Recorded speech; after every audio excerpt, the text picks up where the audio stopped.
नमस्कार दोस्तों, स्वागत है आप सभी का आपके अपने यूट्यूब चैनल अमन प्रेस जी के जिसमें जैसा कि फ्रेंड्स आज है आपका 1 सितंबर और 1 सितंबर से फ्रेंड्स आपका एसएससी एमटीएस का एग्ज़ाम था जो कि आपका फर्स्ट शिफ्ट का एग्ज़ाम भी समाप्त हो गया था और अभी सेकंड शिफ्ट का एग्ज़ाम है जो कि समाप्त हो गया है।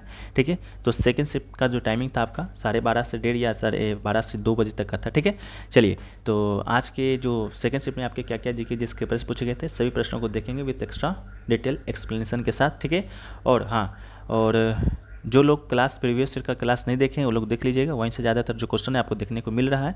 आपको लिस्ट बना हुआ है एसएससी PYQ क्लास 2023-24 के नाम से, उसका PDF लेना चाहते हैं तो 9973741666 पे मैसेज कर दीजिएगा अपना एग्जाम डेट और शिफ्ट, तो आपका इसका 17-18 क्लासों का जो PDF है आपको मिल जाएगा। बाकी इस वीडियो का जो PDF है आपको टेलीग्राम पे मिलेगा।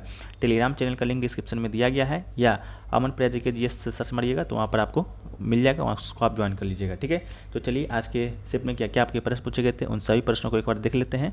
तो देखिए, पहला जो प्रश्न पूछा गया था फ्रेंड्स आपका यह देखा गया था कि यामिनी जो कृष्णमूर्ति हैं उनका जो संबंध है आपका किस नृत्य से। ठीक है, यामिनी कृष्णमूर्ति जी के साथ साथ 2 और नाम दिए गए थे। ठीक है, 2 और नामों का भी चर्चा हम लोग नीचे करेंगे। ठीक है, ऐसे आपको बता दें कि यामिनी जो कृष्णमूर्ति है उनका जो संबंध है आपका ऑप्शन नंबर ए भरतनाट्यम नृत्य से है, तो इसका राइट आंसर क्या हो जाएगा आपका भरतनाट्यम राइट आंसर हो जाएगा। ठीक है, चलिए इसके बाद बात कर लेते हैं यामिनी कृष्णमूर्ति जी के बारे में। तो इनका भरतनाट्यम नृत्य के साथ साथ ये क्या कुचिपुड़ी शास्त्रीय नृत्य से भी संबंधित है। ठीक है, इसको भी याद रखिएगा, भरतनाट्यम के साथ आपका कुचिपुड़ी से भी संबंधित है, कभी कभी कुचिपुड़ी आपके ऑप्शन में देखने को मिलता है। इसके अलावा यामिनी कृष्णमूर्ति जी को आपको 2001 में, ठीक है, 2001 में आपका पद्म भूषण से सम्मानित किया गया था, तो इसको भी याद रख लीजिएगा।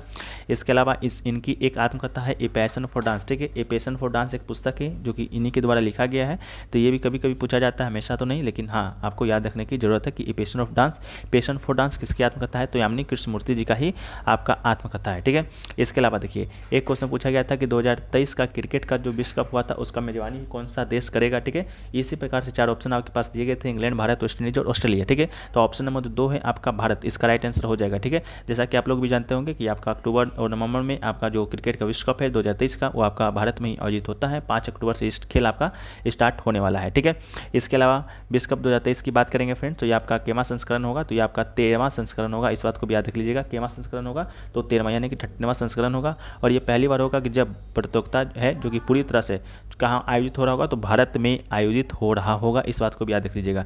आप कहिएगा कि सर 2011 में भी तो भारत में आयोजित हुआ था, तो हाँ देख लीजिए आपका इससे पहले। ठीक है, तो हाँ इससे पहले भी आपका जो भारत है आपका विश्व कप की मेज़बानी कर चुका है, लेकिन सह मेज़बानी यानी कि किस कोई पड़ोसी जो देश था उसके साथ मेज़बानी किए हैं, तो उसको भी चलिए हम लोग एक बार देख लेते हैं। तो देखिए 1987 में भी भारत है जो कि मेज़बान किया था आपका पाकिस्तान के साथ किया था, 1996 में भी पाकिस्तान और श्रीलंका के साथ किया था, और 2011 का जो आपका वर्ल्ड कप हुआ था वो भी आपका बांग्लादेश और श्रीलंका के साथ भारत है जो कि मेज़बानी किया था। ठीक है, तो ये पहली बार है कि जब भारत आपका पूरी तरह से प्रतियोगिता है जो कि मेज़बानी कर रहा है। ठीक है, इसके बाद क्रिकेट से जुड़ी अन्य ट्रॉफियों के बारे में बात करेंगे, तो cup, Asia cup, Deodhar cup, इसके अलावा Irani trophy, Sahara cup, Ranji trophy, Wills Rothman cup, ये सभी जो ट्रॉफियां हैं आपका क्रिकेट से संबंधित है, कभी कभी पूछा जाता है। इसके अलावा क्रिकेट से जुड़े महत्वपूर्ण शब्दावली को देखें तो striker, offside, LBW, stumped catch, Beamer, bouncer, चक्कर, टोली, टकवर्ट, लुइस। ठीक है, ये सभी जो आपके शब्द हैं आपके कहाँ संबंधित है, तो आपके क्रिकेट से ही संबंधित है। ठीक है, इसके बाद आगामी कुछ खेल प्रतियोगिताओं को देखें जो कि आपके एग्जाम में बार बार पूछे जाते हैं। ठीक है, तो देखिए आपका 33वां जो ग्रीष्मकालीन ओलंपिक है 2024 का, वो फ्रेंड्स आपका कहाँ होना है, तो आपका पेरिस में होना है, इस बात को याद रख लीजिएगा। सभी आपका PDF में मिल जाएगा, अभी बस आप सुनते चलिएगा। इसके अलावा 34वां ग्रीष्मकालीन ओलंपिक की बात करेंगे तो ये दोस्तों आपका 2028 में होना है लॉस एंजलिस में। ठीक है, इसके अलावा 25वां शीतकालीन ओलंपिक की बात करेंगे 2026 वाला, तो आपका मिलान इटली शहर में होगा। इसके अलावा 23वां राष्ट्रमंडल खेल आपका विक्टोरिया ऑस्ट्रेलिया में होना है 2026 में।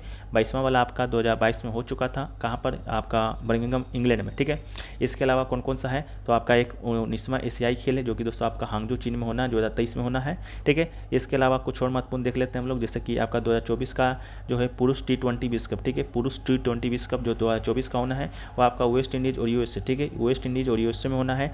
इसके अलावा 8वां जो महिला T20 विश्व कप है वो 2023 में आपका आयोजित हो चुका है जो कि दक्षिण अफ्रीका में। ठीक है, इसके अलावा ICC चैंपियंस ट्रॉफी 2025 की बात करेंगे तो ये दोस्तों आपका पाकिस्तान में आयोजित होगा। और 15वां पुरुष हॉकी विश्व कप, ठीक है, हॉकी विश्व कप की बात हो रही है 2023 में आपका भारत में आयोजित हो चुका है। ठीक है, इन सभी को याद कर लीजिएगा, सभी का जो डेटा है आपको दे दिया गया है। ठीक है, तो बारी बारी से आराम से इसको पढ़ लीजिएगा, ज़्यादा अभी हम लोग डिस्कस नहीं करेंगे।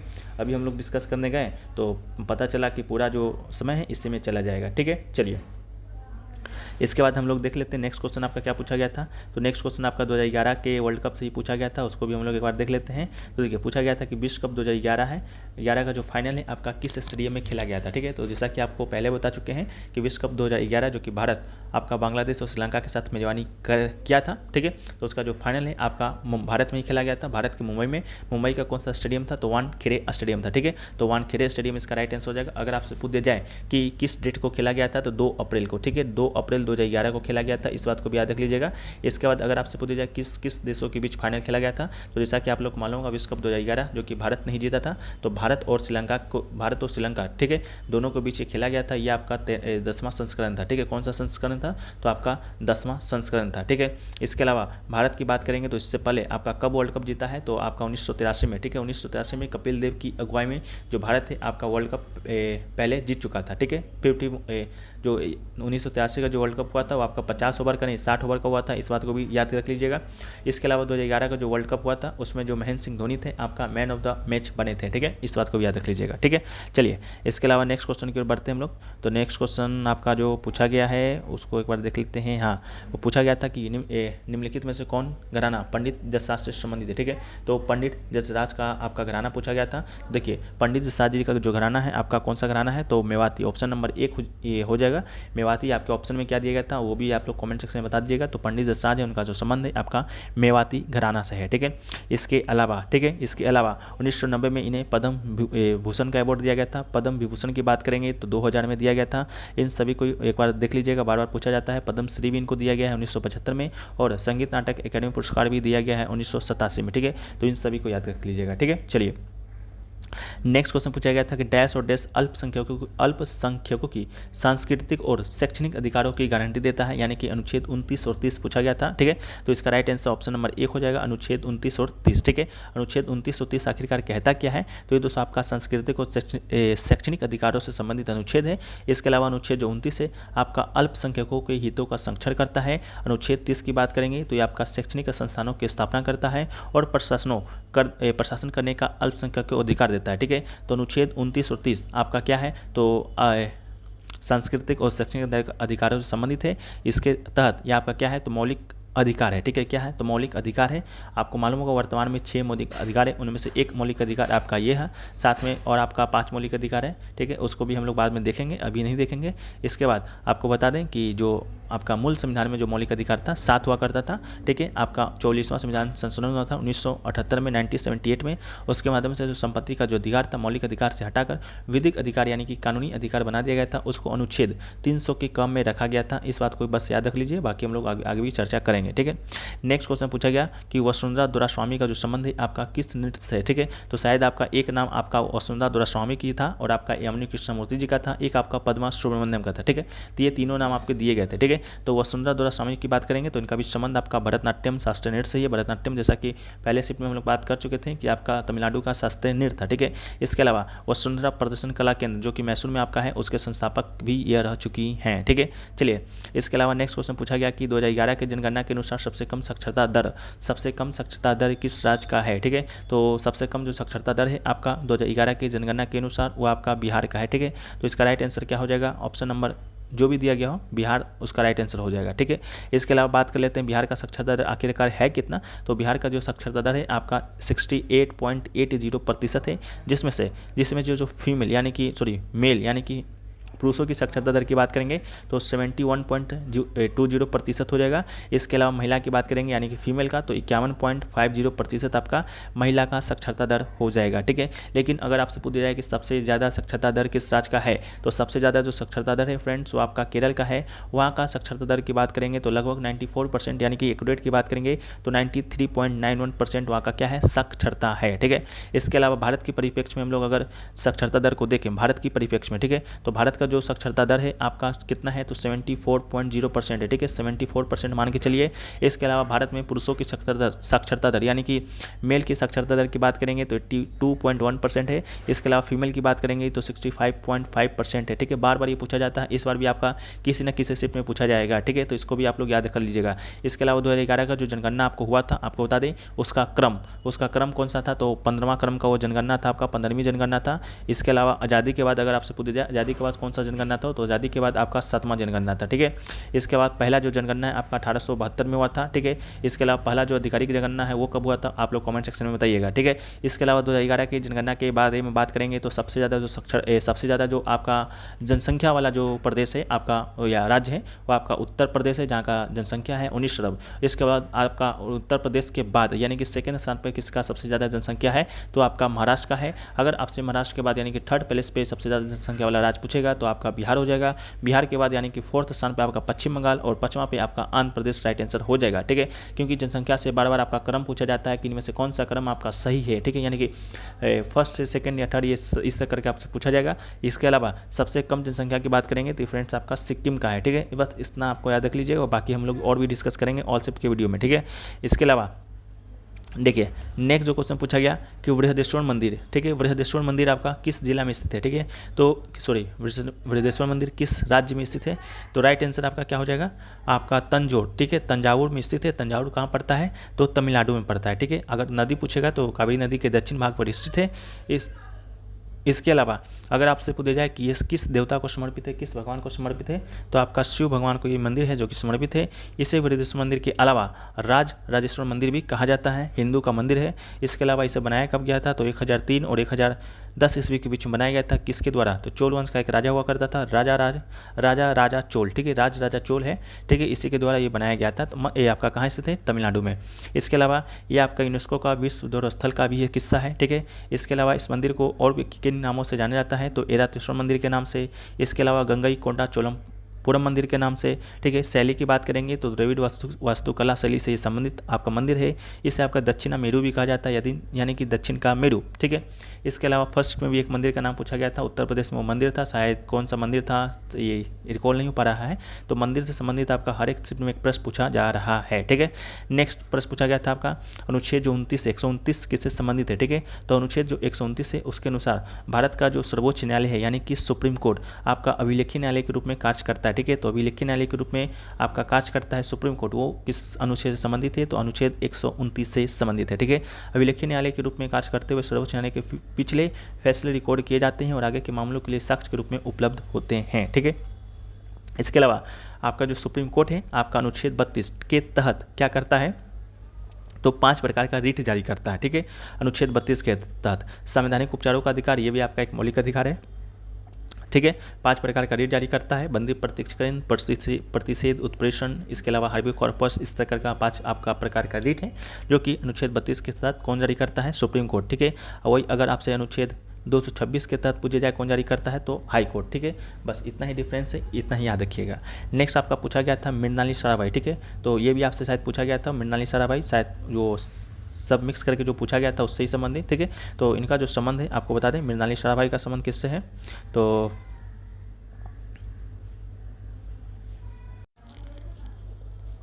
इसका भी जो राइट आंसर है फ्रेंड्स आपका भरतनाट्यम ही हो जाएगा, ठीक है। चलिए इसके अलावा मृणालिनी साराभाई की बात करेंगे तो पद्म भूषण दिया गया था 1992 में, ठीक है। इसको भी याद रख लीजिएगा, पद्मश्री 1965 में, ठीक है। चलिए इसके अलावा नेक्स्ट जो प्रश्न आपसे पूछा गया था कि प्लेइंग इट माई वे, ठीक है, प्लेइंग इट माई वे किसकी आत्मकथा का नाम है, ठीक है। तो option number A Sachin Tendulkar इसका राइट आंसर हो जाएगा, ठीक है। प्लेइंग इट माई वे जो आप पुस्तक है वो आपका सचिन तेंदुलकर की क्या है, आत्मकथा का नाम है, ठीक है। इसके अलावा ये जो पुस्तक है आपका 5 नवंबर 2014 को मुंबई में लॉन्च किया गया था, ठीक है। इसके अलावा अगर आपसे पूछ दिया जाए कि the test of my life, ठीक है, the test of my life जो पुस्तक है किसके द्वारा लिखा गया है, the test of my life पुस्तक है जो कि दोस्तों आपका युवराज सिंह, ठीक है, युवराज सिंह के द्वारा लिखा गया है। इसको याद रख लीजिएगा। बाकी ये अगला जो है आपका कि the straight from the heart, ठीक है, the straight from the heart किसके द्वारा लिखा गया है, the straight from the heart ये फ्रेंड्स लिखा गया है आपका कपिल देव, ठीक है, कपिल देव जी के द्वारा। इसके अलावा अगर आपसे पूछा जाए विंग्स ऑफ फायर किसकी आत्मकथा है, तो APJ अब्दुल कलाम, ठीक है। इसके अलावा अगर आपसे पूछा जाए the rest of my life, ठीक है, देखिए the test of my life, the rest of my life में बहुत सारे लोग कंफ्यूज होते हैं। तो टेस्ट आपका किससे संबंधित है, क्रिकेट से, तो लिखा भी किसके द्वारा गया होगा, क्रिकेटर के द्वारा लिखा गया होगा, तो युवराज सिंह के द्वारा लिखा गया था, ठीक है। तो क्रिकेट वाला द टेस्ट वाला आपका युवराज सिंह के द्वारा, द रेस्ट वाला आपका मिल्खा सिंह के द्वारा, ठीक है। इसके अलावा प्लेइंग टू विन एक पुस्तक है, प्लेइंग टू विन ये किसकी आत्मकथा का नाम है, तो साइना नेहवाल, ठीक है। प्लेइंग टू टू विन आपका किसके संबंधित है, तो आपका साइना नेहवाल का जी का आत्मकथा का नाम है। इसके अलावा एक पुस्तक है एस अगेंस्ट ऑड्स, ठीक है, एस अगेंस्ट ऑड्स, ये पुस्तक किसके द्वारा लिखा गया है, तो ये आपका सानिया मिर्जा जी के द्वारा लिखा गया है। इसके अलावा एक पुस्तक अगर आपसे पूछा जाए वाइड एंगल किसके द्वारा लिखा गया है, तो वाइड एंगल आपका अनिल कुंबले जी के द्वारा लिखा गया है। इन सभी को याद कर लीजिएगा, आपको पीडीएफ में एक साथ सभी सजावट में मिल जाएगा, यहाँ जैसे मन तैसे तो लिख दिया गया है वीडियो बनाने के लिए, ठीक है। नेक्स्ट क्वेश्चन देखिए पूछा गया है दीनबंधु किसकी उपाधि है, ठीक है, दीनबंधु, तो इसका right answer C F Andrews, इसका राइट आंसर हो जाएगा, ठीक है। ये जो उपाधि है दीनबंधु का सी एफ एंड्रयूज को महात्मा गांधी जी के द्वारा दिया गया था, ठीक है। इसके अलावा महात्मा गांधी जी का क्या है उपाधि है, तो राष्ट्रपिता है ये, ठीक है। महात्मा गांधी जी क्या है, राष्ट्रपिता है। इसके अलावा एक आपका है देशबंधु, ठीक है, एक आपका दीनबंधु, एक आपका देशबंधु, दोनों में लोग कन्फ्यूज होते हैं। तो दीनबंधु आपका सी एफ एंड्रयूज को का उपाधि दिया गया था और देशबंधु आपको चित्तरंजन दास जी को उपाधि है जो कि दिया गया था, ठीक है।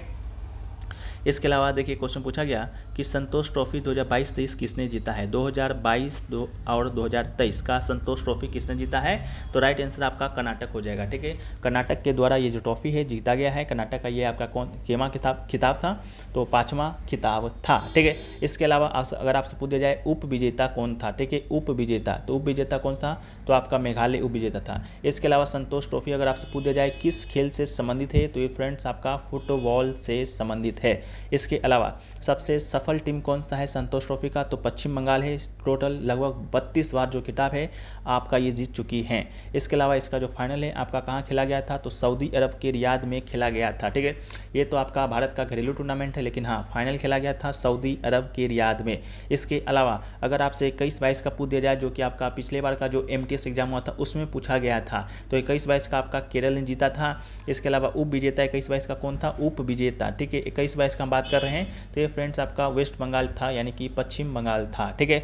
इसके अलावा देखिए एक क्वेश्चन पूछा गया आपका कि सैन्यता का गोश का यूनिट क्या है, सैन्यता का ऐसा यूनिट क्या है, ठीक है, तो सैन्यता का जो ऐसा यूनिट है आपका न्यूटन सेकेंड प्रति वर्ग किलोमीटर, ठीक है, न्यूटन सेकेंड प्रति वर्ग किलोमीटर आपका सैन्यता का क्या है, इकाई यूनिट है, ठीक है। आखिरकार सैन्यता होता क्या है, तो आंतरिक घर्षण के कारण मोटा चिपचिपा और अर्ध तरल भिन्नता के अवस्था को ही हम लोग क्या कहते हैं, सैन्यता कहते हैं, ठीक है। इसके अलावा देखिए नेक्स्ट क्वेश्चन पूछा गया पद्मा सुब्रमण्यम, ठीक है, ये भी आपका राइट आंसर भरतनाट्यम था, ठीक है, सभी नाम आपका साथ में दिया गया था, ठीक है। पद्मा सुब्रमण्यम की बात करेंगे तो 1981 में देखिए इन्हें पद्मश्री दिया गया था। इसके अलावा ठीक है 2003 में आपका इन्हें पद्म भूषण दिया गया था। इसके अलावा नेक्स्ट क्वेश्चन पूछा गया था पंडित भजन सुपारी का जो संबंध है आपका किस वाद्य यंत्र से है, ठीक है। हाँ, पंडित भजन सुपारी का संबंध किस वाद्य यंत्र से है, तो देखिए भजन जो सुपारी हैं आपका भारतीय वादक हैं और आपके संतूर वाद्य यंत्र से संबंधित है, तो राइट आंसर क्या हो जाएगा, संतूर, ठीक है, संतूर इसका राइट आंसर हो जाएगा, ठीक है। इसके अलावा हाल ही में 2022 में इनका निधन हुआ था 2 जून के दिन, ठीक है। इसके अलावा भजन सुपारी भारतीय शास्त्रीय संगीत के सूफियाना घराने से, अगर आपसे घराना पूछे जाए तो कौन सा घराना हो जाएगा, सूफियाना, ठीक है, सूफियाना घराना से हो जाएगा। इसके अलावा इन्हें 1992 में संगीत नाटक एकेडमी पुरस्कार दिया गया था, 2004 में पद्म श्री का अवार्ड दिया गया था, 1909 में बाबा अलाउद्दीन खान पुरस्कार से भी सम्मानित किया गया था, ठीक है। लेकिन अगर आपसे संतूर वादक का अन्य नाम पूछा जाए, जैसे कि आपका पंडित शिव कुमार शर्मा का संबंध किससे है, ठीक है, पंडित शिव कुमार शर्मा का संबंध किससे है, तो आपको क्या बताना है, संतूर बताना है। इसके अलावा अगर आपसे पूछा जाए राहुल शर्मा का संबंध किससे है, तो संतूर से है। इसके अलावा तरुण भट्टाचार्य का संबंध किससे है, तो संतूर से है। अभय सुपारी का संबंध किससे है, तो संतूर से है, ठीक है। सभी नामों को आपको याद रखने की जरूरत है। नेक्स्ट क्वेश्चन पूछा गया कि मौसम परिवर्तन कौन से मंडल के अंतर्गत आता है या होता है, तो इसका राइट आंसर क्षोभ मंडल हो जाएगा, ठीक है। पृथ्वी के वायुमंडल में 5 प्रमुख क्या है, वायुमंडलीय परत होता है, जैसा कि कौन कौन सा परत है, तो जैसा कि क्षोभ मंडल है जहाँ पर आपका मौसम परिवर्तन की जो घटनाएं होती हैं वो होता है। एक आपका समताप है, दूसरा मध्य है, तीसरा ताप मंडल है। इसके बाद आपका सबसे बाहर है जो आपका बड़ी मंडल है, ठीक है। इसके अलावा एक क्वेश्चन पूछा गया था ट्रांसफर पेमेंट, ठीक है, ट्रांसफर पेमेंट क्या है, ठीक है, तो ट्रांसफर पेमेंट यानी कि एक हस्तांतरण भुगतान, किसी व्यक्ति या संगठन को एक तरफा भुगतान है जिसके बदले कोई सामान या सेवाएं हैं जो कि नहीं प्राप्त होती हैं या उनका आदान प्रदान नहीं किया जाता है, उसी को हम लोग क्या कहते हैं, ट्रांसफर पेमेंट है जो कि फ्रेंड्स कहते हैं, ठीक है। इसके अलावा और भी क्वेश्चन पूछे गए थे, उसको भी हम लोग देख लेते हैं। देखिए एक क्वेश्चन यहाँ पर छूट गया था कि तमिलनाडु ने हाल ही में कौन से खेल पर प्रतिबंध है जो कि लगाया था, ठीक है। तो एक गेम था आपका तमिलनाडु का जल्लीकट्टू, ठीक है, जिसके बारे में आप लोग जानते होंगे। इस गेम में आपका क्या होता है, तो इस गेम में क्या होता है, तो ये जो सार होता है उसके साथ युद्ध करना पड़ता है, ठीक है, युद्ध करना पड़ता है। इसी प्रकार का गेम हो तमिलनाडु के द्वारा, ठीक है, तमिलनाडु के द्वारा या ये किस कोर्ट के द्वारा आपका इस गेम का जो प्रतिबंध लगा दिया गया था, कौन सा गेम के, थे आपका जल्लीकट्टू के, ठीक है। तो जल्लीकट्टू इसका राइट आंसर हो जाएगा। यह आपका तमिलनाडु के ग्रामीण इलाके एक परंपरागत खेल है जो कि पोंगल त्यौहार के दिन आयोजित होता है। तो इस प्रकार करके आपको ये भी याद रखना है कि जल्लीकट्टू कौन से त्यौहार के अंतर्गत आता है। तो पोंगल कहाँ का है, तो तमिलनाडु का है, ठीक है। इसके अलावा जिसमें बैलों से इंसानों की लड़ाई कराई जाती है, जल्लीकट्टू को तमिलनाडु के गौरव तथा संस्कृति का प्रतीक कहा जाता है। 2000 साल पुराना यह खेल है जो कि संस्कृति से जुड़ा हुआ है, ठीक है। तो ये आपका राइट आंसर हो जाएगा। इसके अलावा एक क्वेश्चन देखिए पूछा गया था कि मित्र मेला, ठीक है, मित्र मेला का शुरुआत है जो कि किसने किया था। मेला नहीं होगा, मित्र मेला इसका क्वेश्चन पूछा गया था। तो मित्र मेला की बात करेंगे फ्रेंड्स, जो मित्र मेला है उसका जो शुरुआत है आपका किसके साथ किया गया, किसने किया था, तो विनायक दामोदर सावरकर के द्वारा किया गया था। तो इसका राइट आंसर सावरकर हो जाएगा। अगर सावरकर आपके ऑप्शन में नहीं होगा तो गणेश सावरकर हो जाएगा, ठीक है। विनायक सावरकर नहीं होगा तो आपका गणेश सावरकर हो जाएगा। इसके अलावा ये कब किया गया था, 1899 में, और ये आपका गुप्त समाज का मित्र मेला शुरू किया गया था। तो राइट आंसर आपका क्या हो जाएगा, तो वही सावरकर, चाहे आपका विनायक सावरकर जी दिया गया हो या आपका गणेश सावरकर जी दिया गया हो, ठीक है। इसके अलावा बात करेंगे तो और भी क्वेश्चन शायद 1-2 छूट गए होंगे। हम ये नहीं कहते हैं कि 25 के 25 क्वेश्चन आपके साथ हमने डिस्कस कर लिया है। 1-2 प्रश्न हो सकता है छूट गया होगा, उसको भी हम लोग क्या करेंगे, पीडीएफ में शामिल करने का प्रयास करेंगे। पीडीएफ टेलीग्राम पे मिल जाएगा, टेलीग्राम का लिंक डिस्क्रिप्शन में दिया गया है, तो आप लोग जाकर वहाँ से ज्वाइन हो जाइएगा फ्रेंड्स। हम लोग मिलते हैं नेक्स्ट वीडियो में, जब तक के लिए जय हिंद, जय भारत, वंदे मातरम, भारत माता की जय, ठीक है।